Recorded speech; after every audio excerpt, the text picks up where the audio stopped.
hello. There it goes. There it goes. Let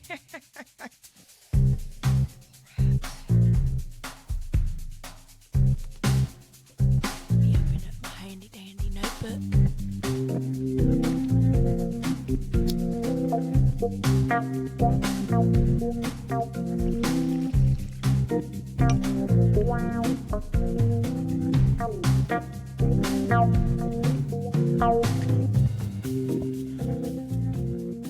Alright, let's fucking do it.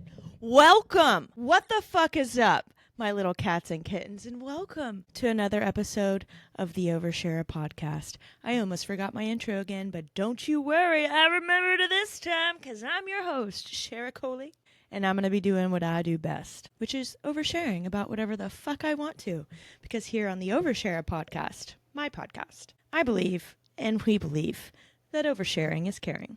So let's get into it. Happy New Year's, folks. That's what day this episode is going to be coming out. So right now, I guess technically this is going to be my last recording of the year. And then this will be the first episode of the year. So a closing of one chapter and the opening of another. I can't think of a better way to close out 2025, to be honest. I feel like in looking back on this year, time flew, but so much happened. I talked about that a little bit on the episode. And so, yeah, so today is New Year's. So we're going to do a little reflecting. We're going to do some revisiting on something, and we're going to have a grand old time. So first, though, I'm going to get into a little bit of life updates, like to give you a little update on what's been going on with me. Since the last time I was on here, I've had some fun. I've gone on an adventure. I've seen some friends. I've drank a lot of cocktails and had lots of fun and worn holiday party outfits and have truly enjoyed the season. And that was really all I wanted out of this season, was just to be able to soak up for the first time in nearly a decade, spending time with friends and family and going to parties, saying yes to going out, saying yes to plans that are exhausting but so fun, rallying. I don't even know who the fuck I am right now, because I had a weekend where I fucking rallied. Like, I went hard on a Saturday and then went hard again on a Sunday, made it to a Saints game. I don't know what's gotten into me, but I'm loving the energy. It's like the universe lately has really just been providing energetic moments for me, or I guess pushes to show me that I'm on the right path. So here recently, I have really just had a lot going on in my life as far as personally with friendships and relationships and things like that. So I talked recently on an episode about friendship breakups and how I have been going through since Thanksgiving Day the leaving of a friend group of mine. And it's not the entire group, it's specifically two individuals. So two specific people in my life I no longer have friendships with, and I've walked away from that relationship or those relationships. So that also means I'm not a part of the group anymore, right? Like, it makes it very difficult to hang out in a group when you don't want to be friends with two of the people who are kind of the center of the group. So in that, though, the universe has really just been kind of showing me, like, hey, sis, you are on the right path. So a few really cool things have been happening within the month of December. So first thing happened was these two girls that I have known since my time in New York City. We actually talked about how working at this restaurant was kind of like being in a sorority. I was never in a sorority in college. It just was not my thing. I went through Rush for 2 days and I was like, absolutely not. This is not for me. I dropped and I was like, all the girls, listen, no shade if that's your thing. I do get it from a standpoint of making friends. And also in some colleges, it does help you get ahead. It gives you some opportunities. Like, you make a lot of connections when you're in a sorority and a fraternity. I get it. One, it's very expensive. And I was like, I'm not going to pay $2,000 to $3,000 a semester so that I can clap and have friends. Like, I just don't want to do that. And I was involved in dance. Like, I truly just did not have time with it. And being in dance and being in the dance department and dance company and all of that was like being in my own type of sorority and fraternity, because we were the people who were always together with rehearsals and classes and things like that. So that was my sorority fraternity experience whenever I was in college. I rushed for 2 days, but then it was really just me and my dance friends. So when I moved to New York City, I originally got a job as a personal trainer. I'm not shitting you. I was determined. So when I moved to New York City, I had about $100 in my pocket. I was dating a guy at the time who helped me get all of my stuff there. So all I took to New York City with me was whatever I could fit in his car. We took a little road trip. We went to go see his parents and like visited a couple of his friends at a different college. And then we made our way to New York because he went to West Point. And so I was moving to the city. So he helped me move into this sublet that I had for a month. And my goal, my mission was, okay, my dad said that he would help me for like the first month and maybe, with some light money for like food if needed, if I really am struggling. But he specifically told me like, I cannot afford to pay your New York City rent. So like, you've got to get a job and figure it the fuck out like ASAP. So that's exactly what I did. I hit the streets on day 2 of living there on the mission to find a job, and I did. I found a job as a personal trainer at Equinox. It was actually my goal to work at a gym because I was like, oh, well, if I work at a gym, then I would likely get a free membership. I'm trying to save money here and make it make sense for me. What do I get out of it, right? So I was on a mission to get a job at a gym. Also, I was just involved with fitness in high school because of my sister, blah, blah, blah, blah, blah. So I got a job as a personal trainer. Well, that was going okay, but to make it as a personal trainer, you have to be able to build up a clientele. So not very lucrative to start, right? So I was making my hourly as working at Equinox, especially whenever you first start there, you have to be on towel service, which literally means you're just walking around the floor handing people fucking sweat towels and eucalyptus towels. I mean, it's a really nice gym. Tina Fey went to my gym. There's a lot of celebrity there, right? It's super nice. It was also dope because when I first moved there, I have told this story before about how I was basically going to be homeless, I thought. And I was like, okay, well, it's like a spa here. You can literally spend your entire day at an Equinox if you need to. Like they have showers and spa, like everything that you could need. They have Kiehl's products for your shower and your lotion, and then they have hair dryers, the nicest ones, and a cafe and all this kind of stuff. So you could literally spend from the time you wake up until the time you need to leave at Equinox, and you could find something to do. So that's kind of what I was doing, and also trying to build up my business. So at that time though, it was just like I wasn't really making enough money, and I was like, okay, this isn't paying the bills really, and I've got to figure something out. So I happened to be at a dance audition one day, and this girl walks up to me and she goes, "This is so random, but I just have a question. Do you work for Brother Jimmy's or work at Brother Jimmy's?" And I was like, I have no idea what you're talking about. What is Brother Jimmy's? And she was like, oh, like, it's just this place that you look like you would work. And Brother Jimmy's is like kind of, they don't exist now. I think they have like 2 locations left. I think there's one in Miami and one in somewhere else. Anyhow, it was a big deal whenever I lived there. And Brother Jimmy's was such a cool spot, but like very stereotypical. I understood what she meant after I started working there. So to work at Brother Jimmy's as a server, they didn't have any male servers, and you all, like, pretty much anybody who worked there had to be somewhat attractive because our uniform was essentially like jeans and some sort of like flannel shirt, or we did have like Brother Jimmy's shirts, but we would all like cut them, and like we were meant to throw a party for people. So it was a restaurant. It was a Southern themed barbecue restaurant that was also a sports bar. So during the day, and even on like, I mean, football Saturdays and Sundays, NFL there, I was obviously big. So we would turn into just like a party house. Like it was crazy. And we had multiple locations. And so this girl walks up to me at this audition and she's like, "Do you work at Brother Jimmy's?" I was like, "What the fuck is Brother Jimmy's?" So of course, after that audition, I go look up what Brother Jimmy's is, and I go in to apply because I'm like, well, if I seem like I would fit in there, serving and, waiting tables, bartending, whatever is, lucrative, and I could make some good money fast. So that's exactly what I did. I went and applied at Brother Jimmy's. And like I said, Brother Jimmy's made my New York City experience what it was. Truly, it did, because Brother Jimmy's is like a sorority. We were talking about this with my girlfriends came into town a couple weekends ago, that it is like a sorority. Like we still keep in touch, right? I haven't seen these 2 girls since 2013. That's how long it's been since I have seen these 2 individuals, and we just reconnected a couple of weekends again, and it was so fucking fun, and I will absolutely be going to visit them. Like, I'm just so glad that we reconnected. It was amazing. Anyhow, so Brother Jimmy's, it was we were in charge of throwing a party. Like, quite literally, they wanted our comps every night to be somewhere around 15 to 20% of our sales. in alcohol. So they want us to be like giving away shots, taking shots with our tables. Like we had this thing called staff meetings, and it's not a staff meeting where they're giving you information. No.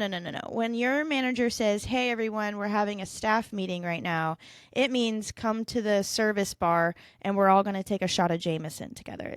That's why I can't drink brown liquor anymore, because Brother Jimmy's has ruined me to any sort of like bourbon, whiskey, anything like that, because our comp shots, we were really known for PBRs and like picklebacks. That was what we were known for. We were also known for this thing called swamp water and some of our fruity cocktails. But for the most part, like PBR and a pickleback was what our thing was. So we were always taking shots of Jameson. I fucking hated the pickle juice, but like Jameson or then Jack Honey became one of the liquors that we were allowed to comp.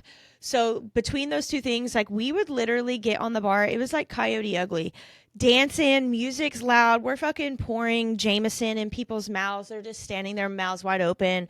We're like literally what you think about in movies was exactly what we experienced. Like when we weren't working, we were at Brother Jimmy's drinking because we would drink for free, and then we would all go out together. Like it was so fun.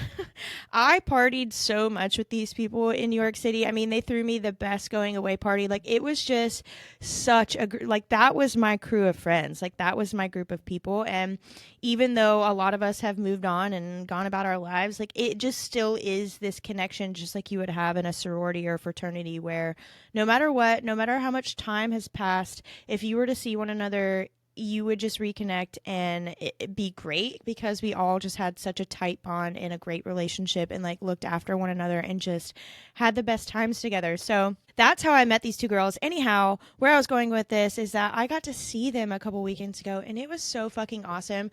The way that it even happened, and kind of like why I'm feeling that it's a bit of like a universe nudge, is that since I've started putting myself out there this year on the internet, like trying to create a space for myself so that I can be in the creative world, however that takes me, whether that's back into acting or whatever that is, podcasting, I don't know. I don't know the direction of this, but all I know is that I want to do it. And so I've been putting myself out there. Like I'm so fucking proud of myself.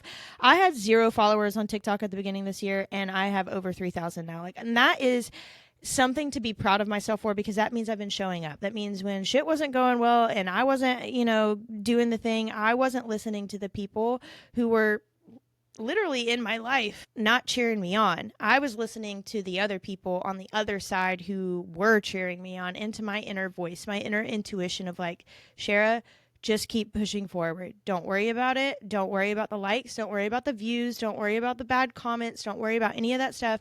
Keep moving the ball forward, because you're doing the right thing. You're moving in the right direction, and this is what you're supposed to be doing. Something in me just kept telling me to do that. So this past month, one of my girlfriends, one of the girls who came into town, she had reached out to me because I've been putting myself out there, and people have been reaching out to me who I know have been like, I love your content, like keep it going, blah, blah, blah. And the reason that she even had the thought to reach out to me and knew that I was living in New Orleans and all this is because I've been putting myself out there that way. Like I've been visible, right? So she reached out and was like, hey, we're going to be in town for this particular weekend. Would love to see you if you're going to be around. These are like loosely our plans. You're welcome to join whatever part of it you want to, and blah, blah, blah. So I was like, absolutely would love to reconnect. So we made plans to go to the Cajun Christmas concert at Preservation Hall, which was really cool. I had never been to Preservation Hall. Super cool. That's why I love New Orleans. Like there's just some super cool shit here, and just that places that you can't find and things that you can't do in like literally any other city. So we went to the Cajun Christmas show there, and then just went drinking, went to Frenchman. I mean, we went to Doris Metropolitan, a nice steakhouse. Like we just had the time. And then the next morning I woke up, she had left her phone at the bar, and I grabbed it, and when one of the other girls called, literally as she was calling, the phone died. And so I was like, oh no, I have no way of getting this to her or like reaching out. So I was like getting on Instagram, reaching out. And so lo and behold, like ended up getting a hold of her the next day and went and met up. And I had 0 plans to rally and go back out. But then when I went out and I saw them, and I like wasn't feeling completely terrible, which was incredible, because I drank enough to drown a small family. Maybe not a whole small family, maybe a baby. I drank enough to drown a baby. I don't know if that's a saying, but I'm using it. So, but I really didn't feel that bad the next day. So I was like, okay. They were like, you should come. Like, let's go to this. We're going to the Saints game, get a ticket. And I was like, you know what? Let's do it. I'm having a time. I haven't seen you guys in forever. I don't know when it's going to be that we're going to get to see each other again. So I'm going to say, let's take advantage of the day. C'est la vie. Laissez le bon temps rouler. Let's fucking go. Let's rally. Let's party. And it ended up being so fun. We won the Saints game. We were sitting right behind the goal where when he kicked the winning field goal, literally was sitting right behind it when it happened. So that was super fun. We went and had a great dinner at Pesh. I had never been to Pesh before, and it was a whole group of us. We ended up finding the Hot 8 brass band at Howlin' Wolf. Like, it was just such a fun weekend. It just sent me on a high. And during that weekend, also something really cool happened. I was sitting at the bar waiting on them to get there because when I was meeting them, I got there first. And as I'm sitting there, literally as soon as I walk in and sit down, there's a girl sitting next to me. Shout out Amber if you watch this. And she reached over to me. She goes, I hope this isn't weird, but I just want to let you know that I follow you on social media. And I just want to say that, like, I love your content and I think your style is really cute. And it was just one of those moments where it's like, look, I know that I'm not over here with like hundreds of thousands, millions of followers. So that was a really fucking cool moment. And I was just like, you know what? This is another nudge from the universe of just being like, you're on the right path. You're on the right path.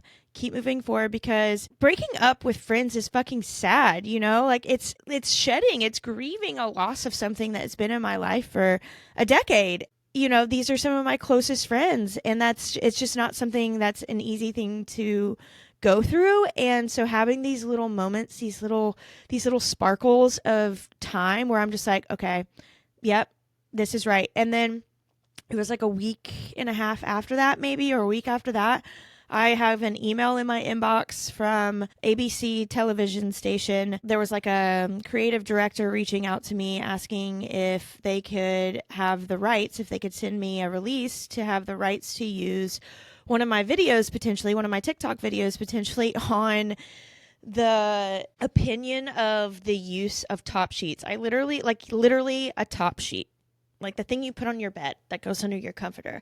I recorded a video in September because I slept for 2 nights without a top sheet because I was being a lazy piece of shit and didn't feel like doing laundry. So I was like, fuck it. Like, I'm just going to use my comforter like the rest of the world when they say fuck the top sheet. And I kept waking up and my comforter was like all over the place. And I was like, what is happening? And then I put my top sheet back on and it stayed in place. And so I recorded this video. It was just like, I discovered the use of a top sheet is to keep your comforter in place. Not only that, but it also keeps your comforter from getting disgusting because it's not rubbing up against your dirty body and your dirty skin. So this creative director reached out, and I guess they were doing a segment, and it's not guaranteed that they're going to use my piece, but I just thought it was cool because he was like, was just wondering, like, I came across your video, was just wondering, you know, if you would be okay with us sending you a document to sign for us to have the rights. Obviously, if we decide to use it, we'll give you a shout out and like give you credit, blah, blah, blah.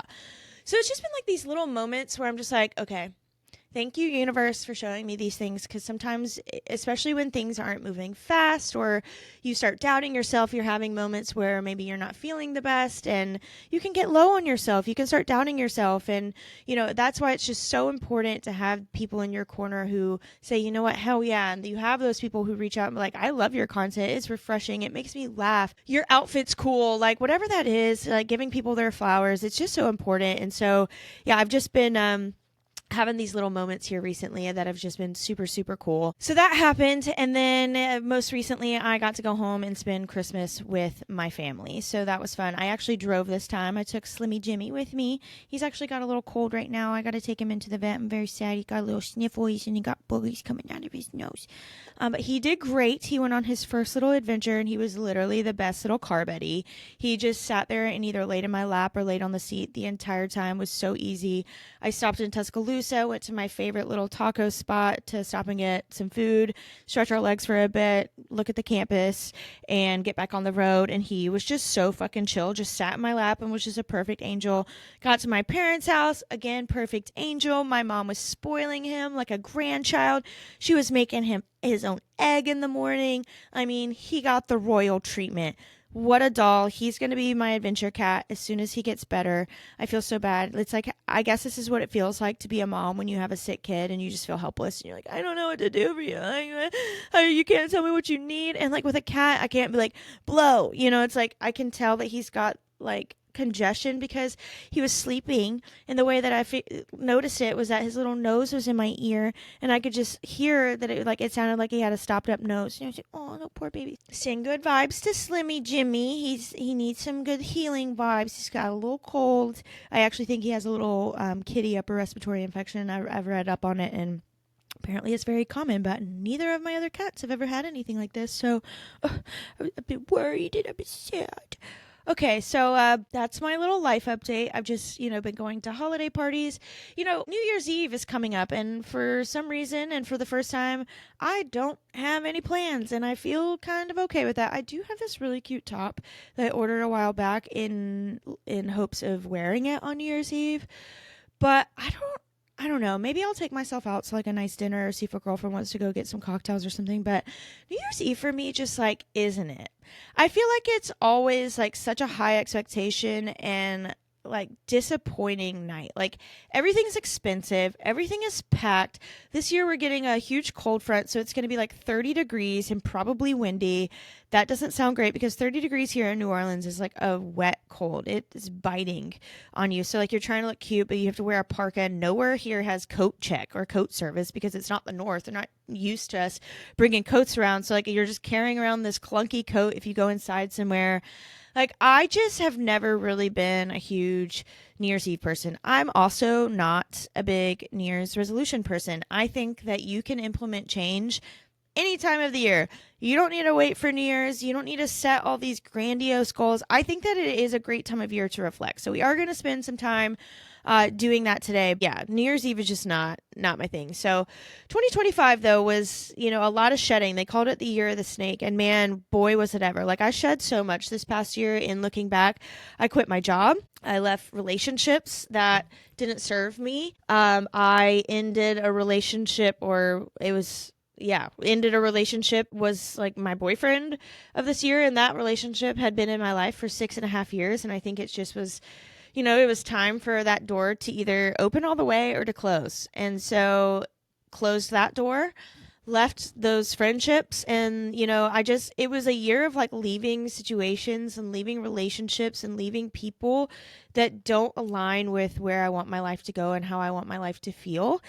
And I really did. Like, I didn't even know that it was the year of the snake until here recently. It's been going around on Instagram. So I was like, oh, well, that makes a lot of sense. It was very exactly what my life felt like this year. And next year is apparently the year of the horse. So it's a year for movement forward. And the only way to move forward, and something that we're going to talk about today, is with action. So New Year's resolutions always start with these like big words, right? I'm going to do this. I'm going to do this. I'm going to commit to being healthy this year. I'm going to commit to this diet. I'm going to commit to this gym. I'm going to commit to saving money. I'm going to do all of these things. And then the year goes by and you're like, I did none of those things. Or maybe you did one of those things, and that's awesome. But that's why I don't love New Year's resolutions, because it seems too big, and that's why you go hard and you burn out. You shouldn't think of change and change in your life ever as doing all of this big stuff all at once. That rarely works out. It takes a special mindset and a special person to make that come together, and the right circumstances. Like, let's be honest, sometimes life just be lifing, But the best way that you can create change, and the best way that you can get the things that you're going after in life, is to create some action around it. And the only way to create action around it is to do some reflecting. You have to do some evaluating. You have to understand your starting point. Goals should be, right, the whole idea of them being SMART. They should be specific. They should be measurable. They should be, what is the A? I can't remember. I didn't study this before I started talking about it. Specific, measurable. I don't know the A. Attainable. I don't know the A. Time. There should be a time constraint on it. What's the R? Anyway, we're not going to focus on that. But your goal should be SMART. You do the research, okay? But there needs to be some sort of measurable about it, right? How are you going to know? Like, the biggest thing that somebody would ask me whenever I was running Lululemon business was, How are you going to know what success looks like? How do you define that? Anytime you're doing anything, what are your KPIs? Your KPI is a key performance indicator. How do you know that you've reached success? What is going to indicate success has been reached? So you have to be able to, and that doesn't always have to have some sort of number on it, right? It can be, well, I know I've achieved success when this part of my life feels easier. It could be a feeling I'll give you an example. So whenever I would throw an event, a community event, whenever I was running stores, sometimes I wouldn't want there to be a monetary goal because the goal of the event wasn't monetary, making money. The goal of the event was to establish relationships.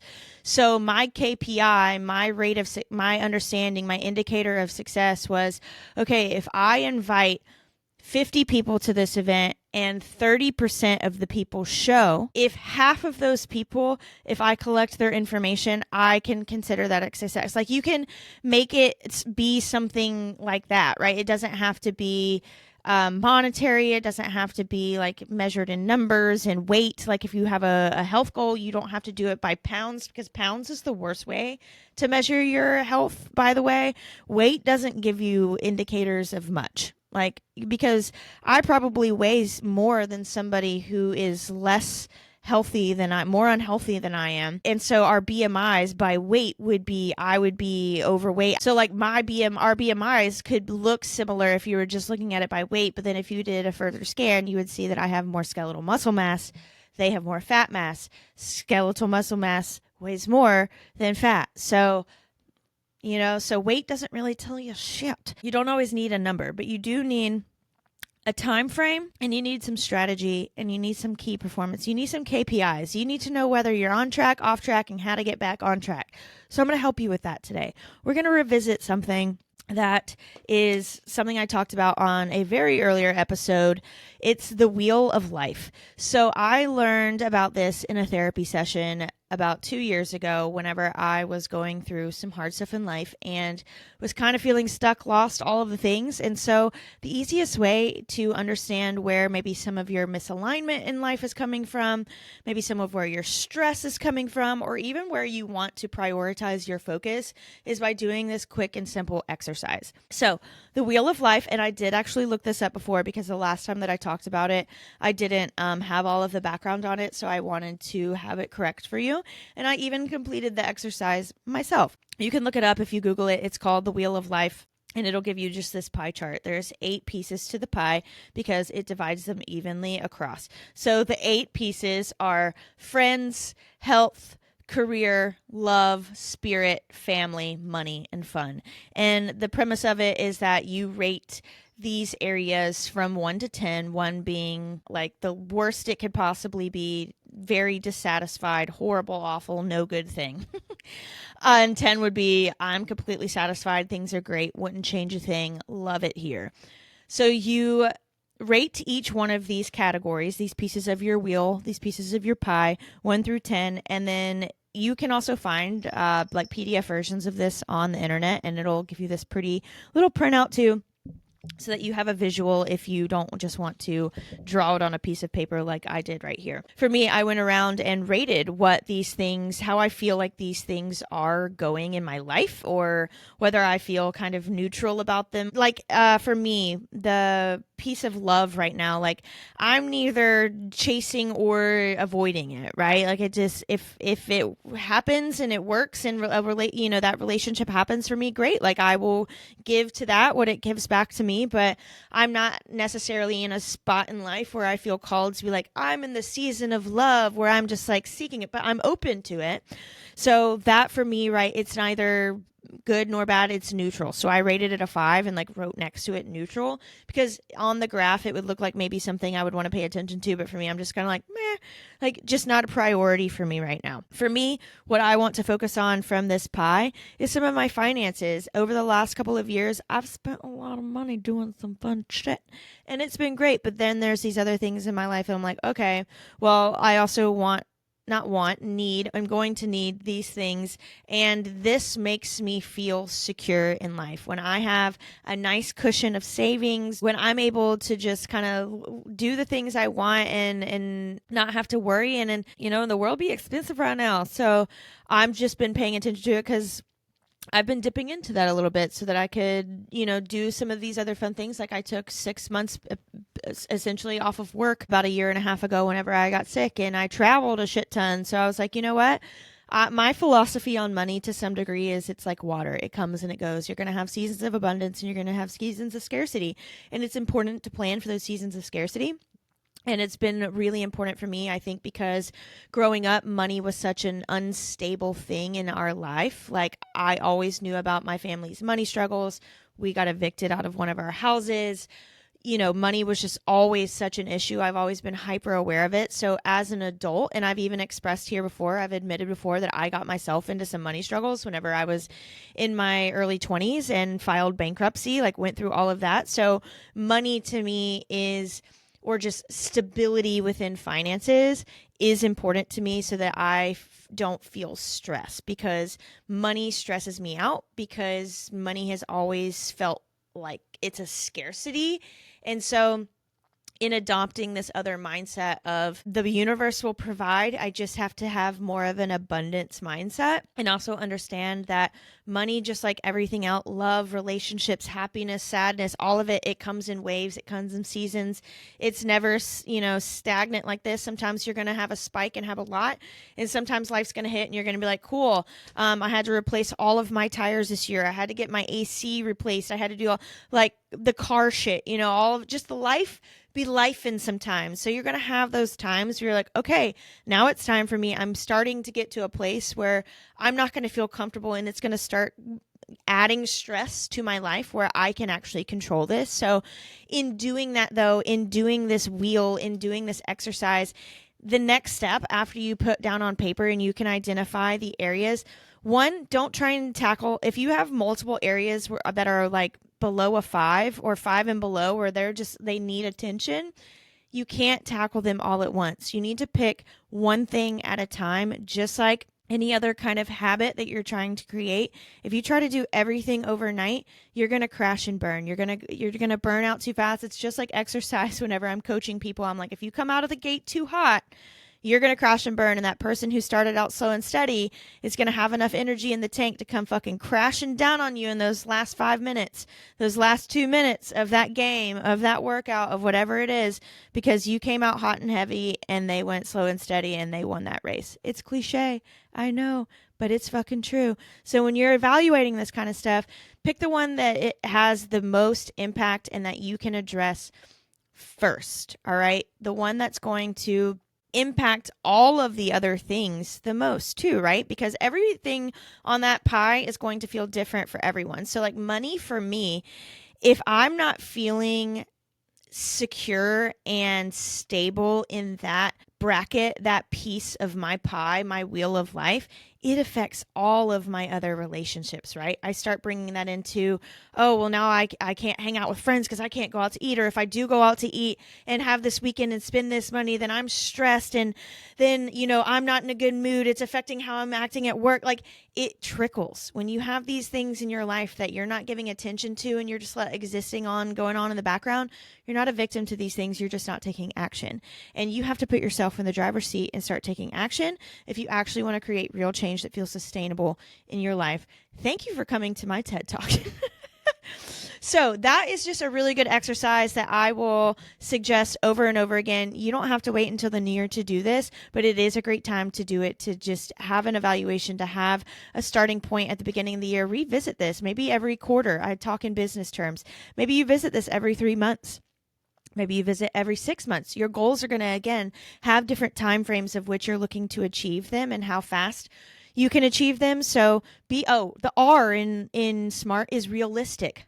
I remembered. Thank you, brain. Realistic. Your goal has to be realistic. Yeah, choose realistic goals. You're probably not going to master a craft in 3 months. So be realistic. A year, potentially be good, unless you're a prodigy, and then you could be a master, 10,000 hours, whatever they say.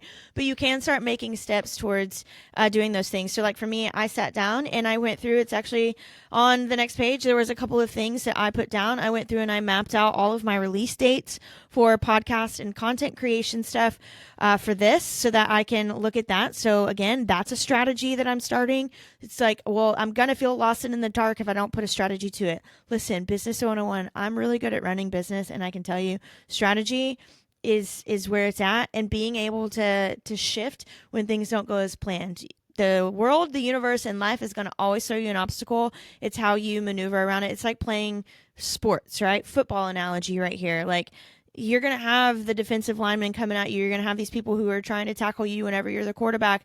All of these things. How do you get out of the pocket? How do you move the ball forward? Because that's the key. You got to keep getting the first down. You just got to move the ball forward 10 yards at a time until you're in the end zone. And if you don't know that analogy, well, then you don't understand football, and I can't help you there. Maybe go Google it. So I sat down and put things on paper for myself to have something to look at when it comes to, okay, this is exactly how much that I know that I'm putting in savings a month. This is exactly how much I know that I have left over to dedicate to eating out, to doing these things, so that I can actually like have a budget for myself to achieve the goal of putting back the money that I extracted so that I can have that cushion that makes me feel stable and comfortable and will keep my life feeling like it's moving in the right direction. So that is my spiel on resolutions, on goal setting, is you have to know where you're starting from, and then you actually have to do something about it. Saying it is just the first part. I also think that there's a lot of power in that too, is telling somebody that you confide in, that you do think will support you, but also hold you accountable.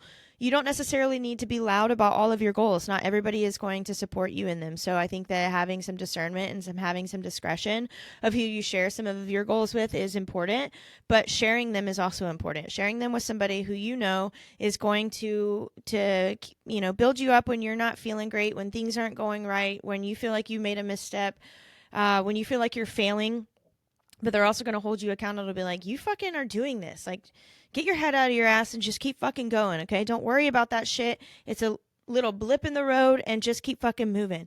You need those people in your life. They're important, and keep them close. And the last little piece that I want to share of when you're thinking of creating new goals, starting new things, because it can be scary, right? Again, starting something new or committing yourself sometimes can feel very vulnerable. It can feel scary because there's always the risk of failure. And the risk of failure or the risk of rejection or anything like that is always really fucking scary. It's not easy. And that's why a lot of people don't ever accomplish the things that they're passionate about or the goals that they have or the things that they want, because the risk of failure is too great. So they just stay in these comfortable little pods and these comfortable little lives and do and just move about. And then they look back and they're like, I wish I would have. Don't be that person. All right. If you're listening to this right now, don't be that person. It's going to be scary. The best piece of advice that I can give you is to be able to shift your mindset from a scarcity mindset into an abundance mindset. Because when people say things to me like, oh, you're so strong, you're one of the strongest people I know, or you're so resilient, that is a muscle that I have built. It's not just like an inherited trait that I have. Sure, I think some people can have more passion and a fiery personality, but it's a muscle that you build. It's a thing that you actually have to invest in, and it's a mindset. And that sounds so fucking frou-frou to be like, switch from a scarcity mindset to an abundance mindset, but it's so fucking true.